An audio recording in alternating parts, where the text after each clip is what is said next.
Yo, Avi here, and I'm reading my eulogy. Okay, for further explanation, I'm not dying, or I don't know. I don't know. Hopefully, I don't die anytime soon. But like, if I do, I do. But no. Um, my psychology professor gave us an assignment, and it was to write a eulogy, and it's for because we're on the topic of death and dying in this chapter, I guess, whatever. So here it is. We gather here today not for the sad memorial of a man, but for the celebration of the life this man lived. We all know him as Kiavi Cartier Tucker, although he went by many names.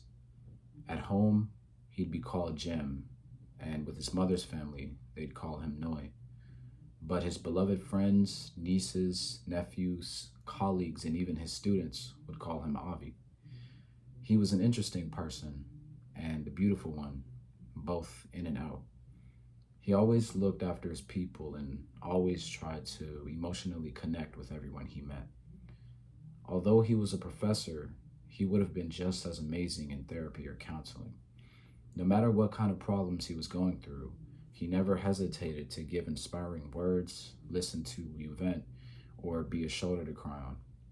He was so kind and loving, and many would tell you that Avi was a romantic in every sense of the word. He was a poet, a singer, a philosopher, a gardener, a teacher, and a bit of a tree hugger. He loved nature and was always writing something. But most importantly, he was a husband and the father to three beautiful children. They could all tell you about how oddly balanced he was.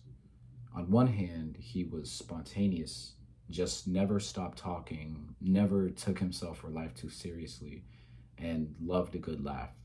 To his children's demise, the dad jokes would never end, even on his deathbed. But on the other hand, he loved his peace and quiet, was very sincere in his spiritual life, and was a sucker for a nice sunset or a view of the moon. Kiavi's wife and children can tell you how they would have daily tea ceremonies and meditation in the garden in their backyard. He believed that we humans weren't separate from the world and rather saw us as equal to the trees, plants, and other animals on this planet Earth, and would get lost during his walks outside. In his heart, he never feared death and was actually happy that life ends, as all good things do. In fact, for those who knew him, he had frequent conversations about life and death and pondered about how he'd be remembered. Well, I'm here to tell you that many people will remember Kiavi as a man who didn't get everything right, but always had an upbeat attitude and saw every day as an opportunity to learn something new. In fact, one thing he'd tell his students is that his favorite part of life is that you never know what's going to happen next, what kind of people you'll meet, the food you'll eat, or the flowers you'll stumble upon. So empty your cup and allow life to fill it with new experiences and never lose your curiosity. Kiavi also believed that the present moment is the only moment that has or ever will matter. He says to live now, love now, play now, and laugh now. Life is much shorter than we like it to be, so we only have one chance to actually live.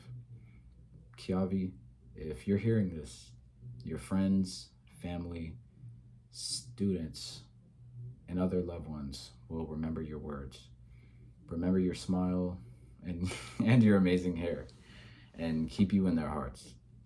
May you forever rest in peace. We all love you. Goodbye for now.